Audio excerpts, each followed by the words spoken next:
नमस्ते। थर्ड आई में आपका स्वागत है। आज दिल्ली में मतदान हो गया और इस साल में एक चुनाव और बाकी है जो बिहार में होना है। दिल्ली के चुनाव में एक चीज़ देखी गई कि जैसे कांग्रेस जो है वो नींद से बहुत लेट जगी। चुनाव पहले से पता था अब होना है। 2024 लोकसभा में के बाद ये करीब करीब स्पष्ट हो गया था कि आप और आम आदमी पार्टी साथ चुनाव नहीं लड़ेंगे। तो आप इतने दिन तक कर क्या रहे थे? क्योंकि इस चुनाव में कांग्रेस पार्टी एकदम से मतलब इसको कहते हैं उभरी है और उसके कैंपेन का नेतृत्व बिल्कुल ठीक से राहुल गांधी करते हुए नजर आए। बीच बीच में अलग अलग खबरें आई कि राहुल गांधी कुछ टिकटों को लेकर नाराज थे इत्यादि इत्यादि, लेकिन उन तो अथवा राहुल गांधी, प्रियंका गांधी, इन लोगों ने वो कमान अपने हाथ में ली और अच्छे से चुनाव का प्रचार किया। लेकिन बस एक ही है कि बहुत लेट स्टार्टर थे, तो उसका शायद जितना उनको फ़ायदा मिलना था वो फ़ायदा शायद नहीं मिलेगा, ऐसा भी अनुमान है। अब बिहार है। ये बार बार कहा जा रहा है कि राहुल गांधी ये शायद समझ गए हैं कि कांग्रेस जहाँ पे जिस पे किसी सहयोगी पार्टी के साथ के भरोसे है, वहाँ पे कांग्रेस को भी अपनी ताकत बढ़ानी होगी, क्योंकि अगर वो अपनी ताकत नहीं बढ़ाएगी तो लोगों को कांग्रेस हरदम ये लगेगा कि देखिए इन्हीं के भरोसे, ये तो हमारे भरोसे इलेक्शन जीत जाते हैं, लायबिलिटी है। लेकिन आज की तारीख में राहुल गांधी के नेतृत्व वाली कांग्रेस जो है वो किसी भी पार्टी के लिए राहुल के लिए लायबिलिटी नहीं बल्कि संजीवनी है। मैं उस पर आज नहीं आ रहा हूँ, मैं मोटे तौर पर बात कर रहा हूँ क्योंकि राहुल गांधी का स्टेचर बढ़ गया है, राहुल गांधी के ऊपर लोगों को विश्वास है, राहुल गांधी लोगों की समस्याएं समझ रहे हैं और लगातार ऐसे मुद्दों पे जिस पे बाकी लोग बोलने को नहीं तैयार हैं। और उसका एक सबसे बड़ा उदाहरण अडानी होता है। इंडिया गठबंधन के बहुत से नेता और बहुत से दल अडानी के आगे नतमस्तक हैं, केवल एक अकेला आदमी राहुल गांधी उससे लड़ रहा है। बिहार की बात मैं जब करूं उससे पहले, क्योंकि आज राहुल गांधी फिर बिहार गए। जगलाल चौधरी जी का जन्मदिन था लेकिन वो फिर बिहार गए और पिछले 10-15 दिन में ये उनकी दूसरी बिहार विजिट है। बिहार का जरा कुछ बेसिक डेटा समझ लिया। बिहार में 243 सीटें हैं, तो जिसको 122 सीट मिलेंगी वो इलेक्शन जीत जाएगा, मतलब वो सरकार बना लेगा। मैं जानबूझ के यहाँ पूरे बिहार का नहीं कर रहा हूँ, मैं अभी केवल इंडिया गठबंधन, राहुल गांधी, कांग्रेस पार्टी, इंडिया गठबंधन की बात करूँगा। एक चार्ट आप देख लीजिए, मैंने एक चार्ट लगाया है। इस चार्ट पे इंडिया गठबंधन का बिहार विधानसभा जो 2020 में इलेक्शन हुआ था उसमें किस पार्टी ने कितनी सीटें लड़ी थी, कितनी सीटें जीती थी और क्या वोट परसेंटेज था, ये मैंने विस्तार से दिया है। आरजेडी ने विधानसभा इलेक्शन में 144 सीटें लड़ी, 75 जीती, 50% से ज़्यादा स्ट्राइक रेट और उसका वोट परसेंटेज 23 था। कांग्रेस पार्टी 70 सीटें लड़ी, आरजेडी से करीब करीब आधी, 19 जीती और उसका वोट परसेंटेज करीब 9%। सीपीआई-एमएल 19 सीट लड़ी, 12 जीती, 3% वोट मिला। सीपीआई 6 सीट लड़ी, 2 जीती, 1% वोट। और सीपीएम 4 सीटें लड़ी, 2 जीती और 1% वोट। यहाँ पे जो वोट परसेंटेज है वो मैंने दशमलव को अगर 50 से कम है तो इस तरह मतलब होल नंबर कर दिया है समझने के लिए। अब इसके सामने जरा लोकसभा 2024 का इलेक्शन देख लीजिए। आरजेडी 4 सीट, 22% वोट, जितना पिछली बार मिला था उसमें 1% कम, लेकिन करीब मोटा मोटी उतना ही जितना विधानसभा में। कांग्रेस 3 सीट जीती, 9% वोट, जितना उसको विधानसभा में मिला था उतने वोट पे वो कायम है। सीपीआई-एमएल 2 सीट जीती और 3% वोट विधानसभा भी, 3% लोकसभा भी। और सीपीआई सीपीएम का 1-1% वोट विधानसभा, 1-1% वोट यहाँ, तो सब लोग करीब करीब बराबर है। अब यहाँ प्रमुख पार्टियाँ कौन है? प्रमुख पार्टियाँ एनडीए हैं। एनडीए में बीजेपी, जेडीयू, वीआईपी और हम, हिंदुस्तान अवामी लीग, अवामी मोर्चा।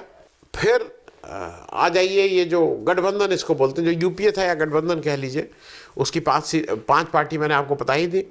और पिछली बार एक तीसरा फ्रंट भी बना था, उसका नाम था grand democratic socialist front, secular front, grand democratic secular front.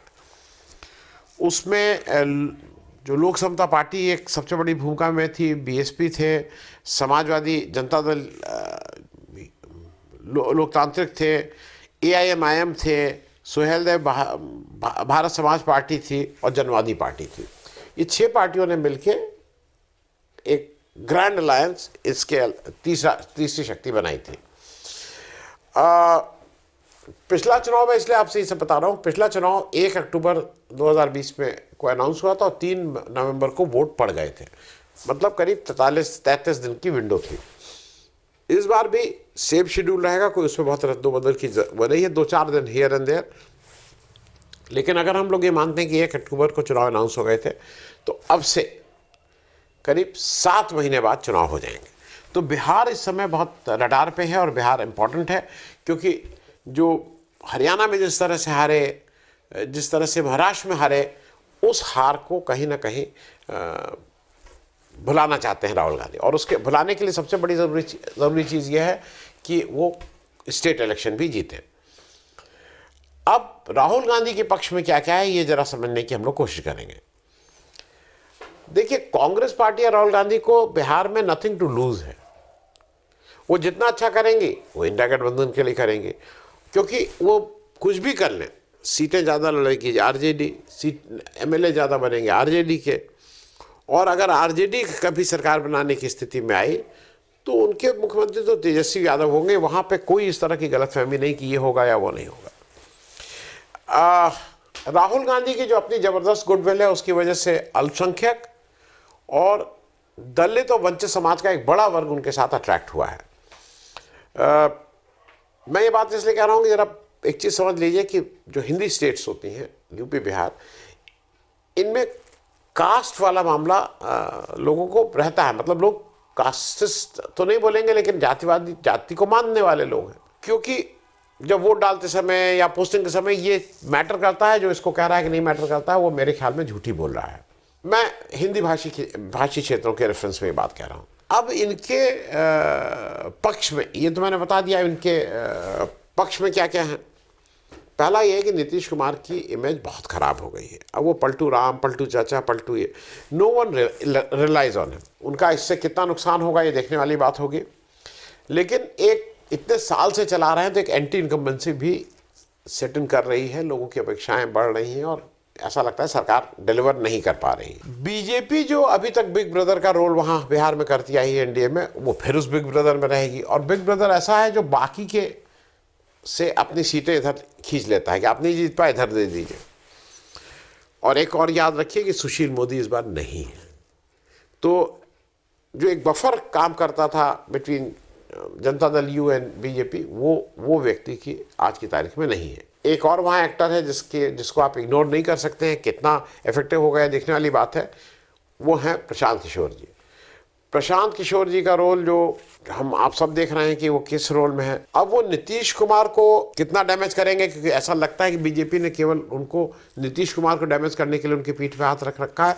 जैसे पिछले चुनाव में यही काम रामविलास जी के लड़के से कराया जा रहा था, तो ये नीतीश जी का हो गया। अब नीतीश जी को कितना डिस्टर्ब करेंगे पीके, ये देखने वाली बात होगी। लेकिन पीके की अभी तक की जितनी एक्टिविटी है उसमें वो ऐसा लगता है कि डैमेज करने में कामयाब रहेंगे। तो राहुल गांधी को क्या है, राहुल गांधी अपने को 4-6 चीज़ें ऐसी हैं जिससे वो आइडेंटिफाई हो गए और लोग मानते हैं कि भाई इसमें वो है।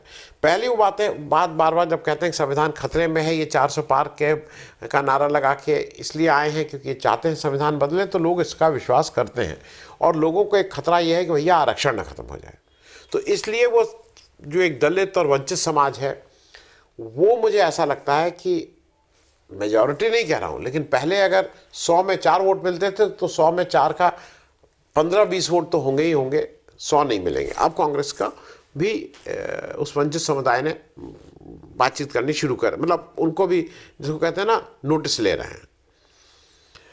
दूसरा राहुल गांधी के पक्ष में जा रहा है कि जो जातिगत जनगणना है उसको बहुत शिद्दत के साथ और रिलेट करके बोल रहे हैं कि भाई मीडिया में 95% लोग काम करते हैं, लेकिन कब्जा 5% का है, जुडिशरी में कब्जा 5% का है, एग्जीक्यूटिव में, वो इस तरह से बिल्कुल ठीक से समझाते हैं। तो और जातिगत जनगणना कहते हैं जहाँ पे भी काम करेंगे, तेलंगाना में उनकी सरकार थी, उन्होंने करके दिखा भी दिया है। और एक राहुल गांधी और क्या कर रहे हैं, वो मुद्दों को प्रमुखता से ला रहे हैं। मोदी जी अभी भी उसमें हैं कि एक घर के 3 लोग, गांधी, जीजा, यही सब वो कर रहे हैं। क्या मंगलसूत्र वो कर देंगे, वो चुरा लेंगे, इसमें है, उससे बाहर नहीं निकल पा रहे हैं। जबकि राहुल गांधी बिल्कुल ठीक ढंग से मुद्दों की राजनीति कर रहे हैं, वो मुद्दे पे बात कर रहे हैं, वो मुद्दों को प्रमुखता दे रहे हैं, चाहे बेरोजगारी हो, चाहे जाति जनगणना हो, चाहे चाइना हो, स्पेसिफिक बातें कर रहे हैं और सोल्यूशन के साथ बातें कर रहे हैं। मैं इस बात को इसलिए कह रहा हूं कि राहुल गांधी की जो एक दो चीजें दिक्कत वाली हैं वो मैं बता दूं बिहार के रेफरेंस में। कांग्रेस की एक दिक्कत क्या है कि कांग्रेस जो 3 सबसे बड़े प्रमुख राज्य हैं, उत्तर प्रदेश, बिहार और झारखंड, और जो ये तीनों राज्य ऐसे हैं जहां पे जात को लोग समझते हैं, पूछते हैं, एफिलिएट होते हैं, तो इन तीनों राज्यों में भूमिहार जो हैं वही अध्यक्ष है। ना भूमिहार एक राज्य में हो जाते ठीक, लेकिन ये कहीं ना कहीं अपर कास्ट, लोअर कास्ट, सब जगह एक वो है कि भाई एक ही जात के लोगों को आप हर जगह कैसे बना सकते हैं। तो एक तो ये दिक्कत है। दूसरा क्या है कि मेरे हिसाब से जो मेरी समझ है कि राहुल गांधी चूंकि लोकल नहीं है तो उसके एडवांटेजेस भी हैं, डिसएडवांटेजेस भी हैं।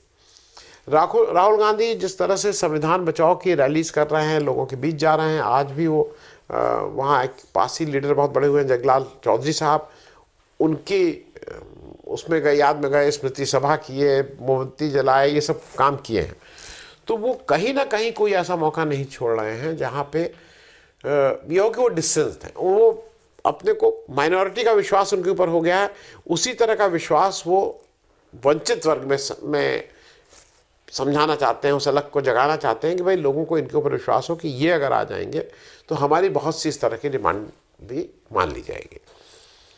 तो कुल जमा ये है कि दिल्ली के चुनाव का रिजल्ट जो भी आए, बिहार एक बार फिर बहुत क्रूशियल इसलिए हो गया कि अगले साल 2026 में 6, 7, 8 इलेक्शन है विधानसभा के। तो अगर बिहार में कांग्रेस ठीक कर लेती है तो उसका आने वाले समय में उन चुनाव पर भी प्रभाव पड़ेगा। ठीक का ये है, मुझे जो लगता है कि पिछली बार जो बीजेपी आरजेडी 144 लड़ी थी, कांग्रेस 70 लड़ी थी, अब उसी में कुछ मोल भाव होगा। लेकिन मेरी अपना हंच ये है कि कांग्रेस भले ही एक ज़्यादा सीट, लेकिन कांग्रेस 70 से 71 सीट पे जरूर लड़ेगी, इसमें कहीं कोई दो राय नहीं है।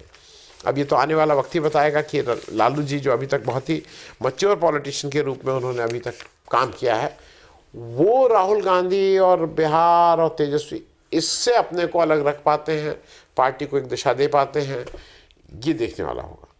थैंक यू सो मच, बहुत बहुत धन्यवाद।